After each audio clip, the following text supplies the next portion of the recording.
Find the complete set of values of m in terms of c such that these two graphs have 2 points of intersection. Let me first draw the square root graph. That will look, it doesn't exist for negative x, these real numbers. It's going to look a little bit like that. And y equals mx plus c is a straight line. Now, if I ever get a negative gradient, there's no way it's ever going to cross twice. The only way I'm going to get it to cross twice is if it's sort of, actually, if it's down here, it won't. It needs to kind of start below. It looks something like this. But what I am saying is that m has to be greater than 0. It can't equal 0 either. So from this point on, I'm actually just going to set them equal to one another. Mx plus c, that's meant to be an mx, must equal root x. And now I'm going to square both sides. You've got to be careful when you square both sides. You can sometimes create spurious solutions that don't actually exist. If you take x equals -1, it's like a trivial equation, and you square it, you actually get a new solution. X is equal to 1 as well. So, and the same would be true if you had x equals 1 and squared it, you get -1 as a solution. So I'm going to square, but very carefully. So mx plus c times mx plus c is going to equal x. When I square the square root of x, I get x.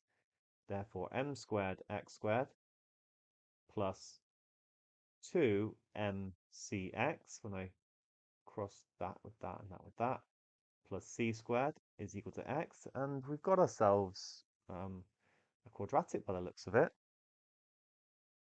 So m squared x squared plus 2mc minus 1x plus c squared is equal to 0. And for two distinct points of intersection, we require the discriminant to be greater than 0.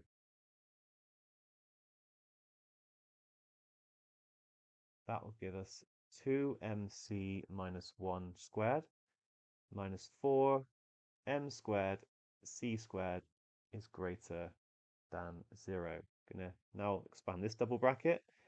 4m squared c squared minus 4mc plus 1 minus 4m squared c squared has to be greater than 0. Actually, these cancel. So what am I left with?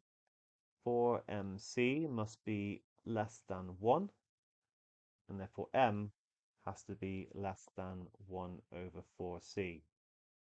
Strictly speaking, I've actually missed some solutions here because I could have c equal to 0 when I wouldn't then be able to divide through by it. But if c was equal to 0, then any positive value for m would work.